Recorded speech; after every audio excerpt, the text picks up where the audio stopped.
Hi, everybody. How's it going? This is Eden Mabon of LightCycleAstrology.com. Hope you're doing well out there. Today, we are getting into Mercury's upcoming adherence with the planet Pluto. Now, this is just another way of saying conjunct, but I like to use the word adherence because this was the word that the traditional astrologers in the ancient world gave to this special kind of occurrence. In traditional astrology, astrologers did not typically think of a conjunction as an aspect. They didn't classify it as a kind of aspect. They gave it a special meaning and a special place within interpretation. They called it an adherence, which to me paints that really interesting picture that the two energies of the planets are being bonded or atomically welded together somehow.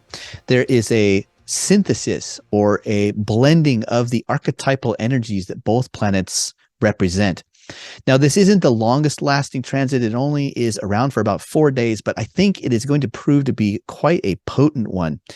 Just because Pluto is involved, Mercury is ingressing into Aquarius, doing a sign change. And there is also a Scorpio moon that makes a square to Mercury as its sign changes.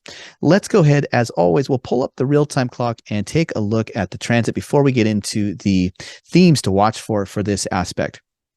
Okay, I said aspect. See, even I have this habit of thinking of it as an aspect, but as we watch for these energies being blended together in a powerful way, rather. Okay, so the timing of this, February 7th, which is Tuesday, comes around, and we see that Mercury now moves into that 3-degree range of influence, that applying adherence to Pluto.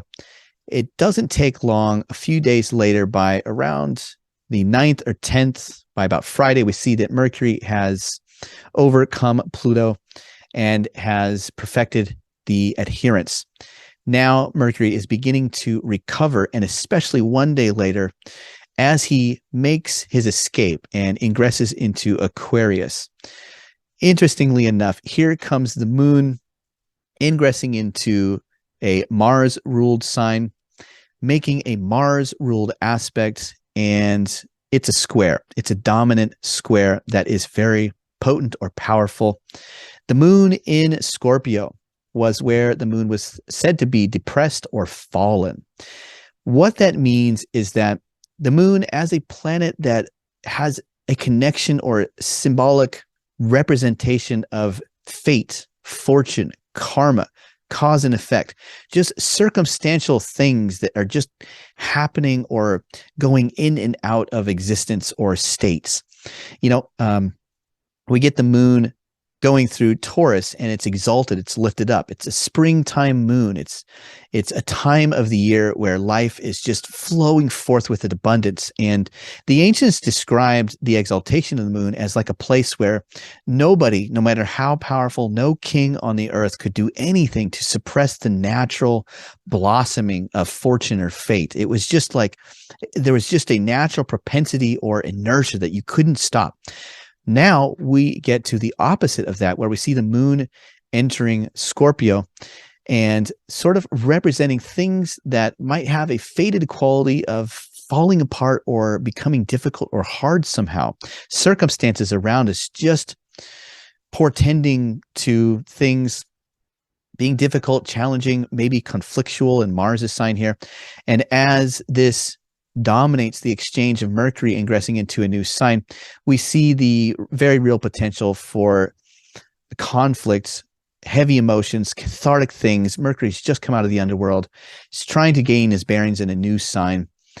And the energy finally begins to separate out as the moon enters the last quarter phase. A couple of days later, Mercury gains about 3 degrees of separation to Pluto in the new sign, and then we see things calming down a little bit.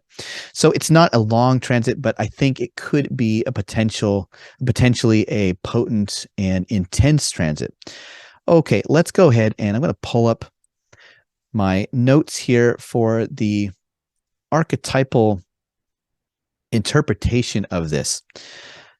One thing that is important to note is that planets tend towards tiring or exhaustion in the last degrees or in the last bounds of each sign. So we could see Mercury becoming tired, preparing to cross the sign boundary that changes the planet's energy and mood, that sort of tires you out. You enter a new sign and you've got full of vigor. And so there's usually quite a punch. But by the end of the sign, that is wearing off. So one thing that is interesting is we're seeing a Mercury that's tired.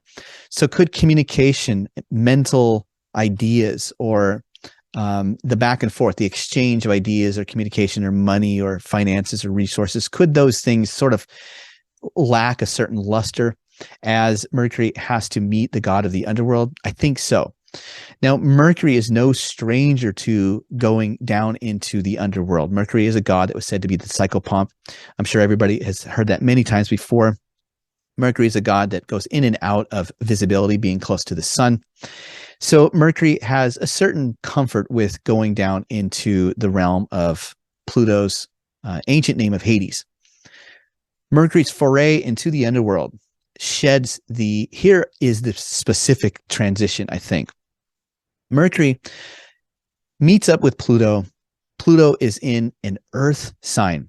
So Mercury goes down to the depths of Earth. And what does he have to do? Well, he has to prepare to move into an air sign. So I think that you get that combination of past and goals coming together with that Capricorn kind of symbolism that needs to be washed away. Some kind of laborious dirt on the hands that you've been working with in some earthy way needs to be shed. It needs to be, your hands need to be put into the well waters of Hades and rinsed off so that you can transition into still a Saturn mood, but a Saturn mood that is more airy, mental, idealistic.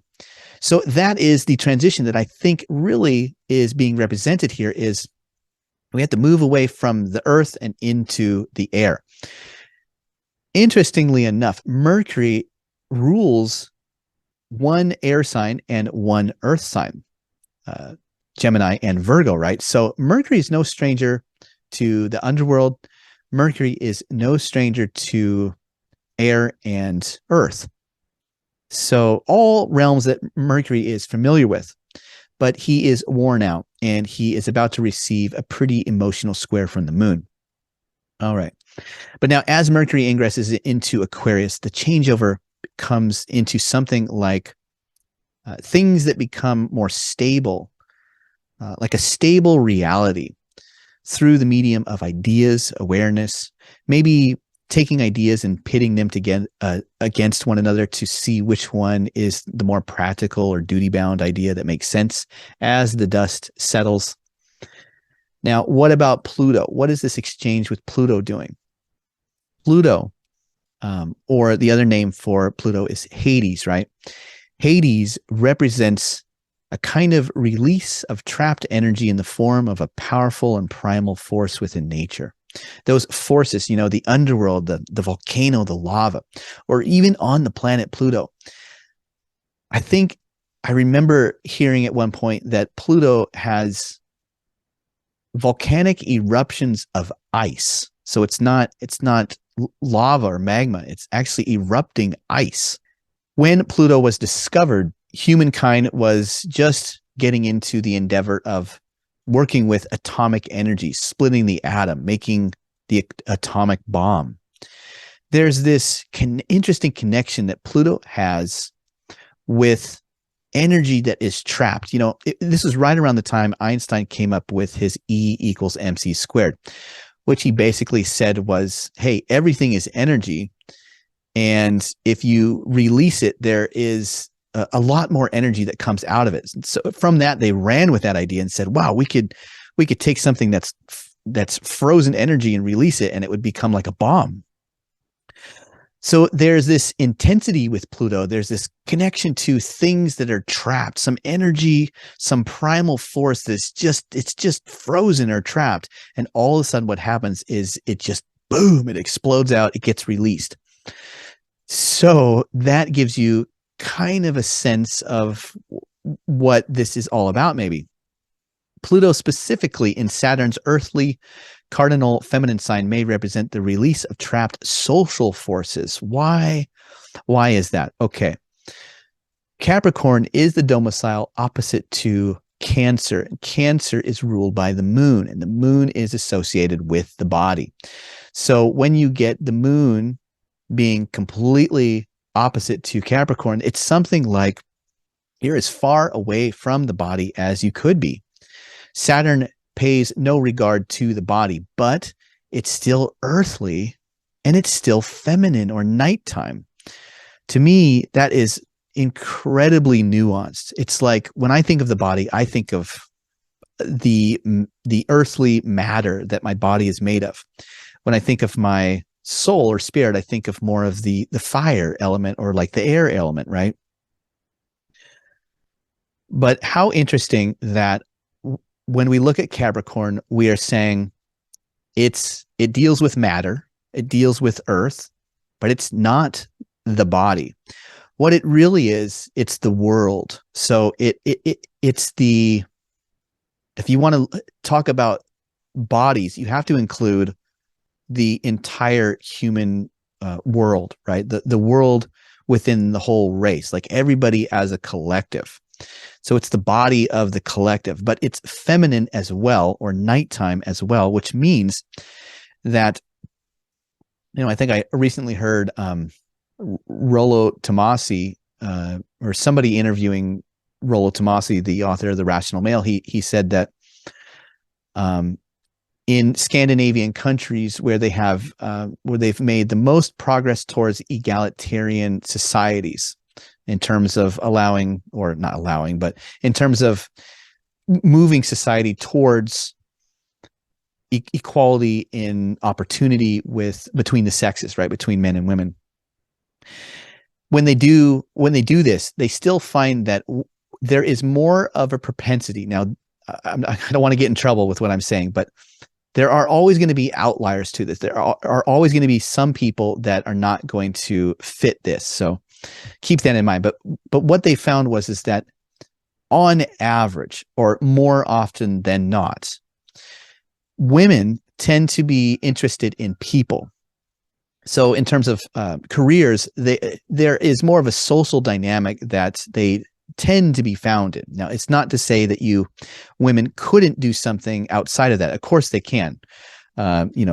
There's no difference in intelligence, so to speak, but it's just that the feminine has a natural propensity more often to be concerned with social things.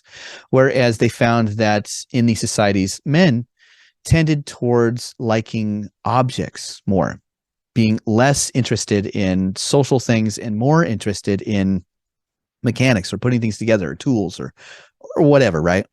So, and again, not to say that men couldn't be very good and, affluent with social things. Of course, men could. So there's no difference between the sexes in terms of the ability, but it's just that there are natural propensities, I think was the point, that you find even in the most egalitarian societies on the planet. So why am I talking about all this? And it's because that feminine quality of Capricorn, although it's earthy, it represents the whole collective of the body of the species. It's also concerned with social things. So Pluto running through Saturn's earthly cardinal feminine sign, could it represent the release of primal forces in the form of social forces? I think I would definitely make an argument that as Pluto has been going through Capricorn the last couple of years, we have definitely seen powerful social forces almost like go through that boom, like explosive moment. I think that there's a strong case to be made for that. Of course, let me know if you disagree. I'm definitely open to interpretation. That's just one person's opinion on it. Now, the moon heading towards its last quarter phase, moving into Scorpio to square Mercury as he crosses the threshold. That is the potent moment where we could see things that could signify circumstances or fortune falling apart temporarily. This isn't a long-lasting thing, so don't worry, but temporarily could things become difficult or seem to fall apart on us. This could stimulate emotions that override thoughts. I think that's that dominant square action you see, where something emotional is just really overpowering the rationality of the mind, thoughts. There could be obviously conflict within communications, arguments, a defensive mood, just general intensity, jealousy, obsession. Those are all kinds of moon-like Scorpio things we could see applying force to Mercury over the mind, over communications. Okay, are we arguing or actively talking about taxes, labor, household income? Who controls what part of the finances, or who does what in the household? How goals need to be adjusted or be understood? The reason why I came up with some of those things, those are kind of specific, but when you think about like the splitting of labor, it's very Capricorn, right? Saturn dominates the who does the labor. Those are those earthly things. So as Mercury descends into the underworld, receives this square energy from the moon, I definitely could see that there could be moments of conflict either within yourself emotionally or with others emotionally. And it has to shed something earthy, you know? So when you think about labor, you think about people using wood to build a house. You know, that's kind of an earthy Capricorn thing. You also think about like the concrete of a prison where they make the prison, you know, and the prison and that Saturn context traps criminals, very Capricorn, prison criminals, the structure of the prison. These things need to transition into more airy, intellectual, ideological forms as Mercury enters into Aquarius. So that is what I have for some of the expressions of this. Now, this is actually going to be a two-part video, so to speak. I'm going to do another video on Friday that is going to get into the specific meaning of Mercury moving into the sign of Aquarius. So look forward to that, and that'll sort of wrap up a few more delineations with this whole process as it undergoes. But please leave a comment in the comment section below how you see things going in terms of this archetypal pairing, or any experiences that you have. It's always great to read those. And even if you have something to push back on me with, I'm definitely open to comments, criticism, you know, interpretations. That's always fun to get those. So thanks so much everybody for watching. I'll be back again on Friday with another astrology video. We're going to do part 2 of Mercury ingressing into the sign of Aquarius and what that means. Take care everybody, and I'll see you soon. Bye.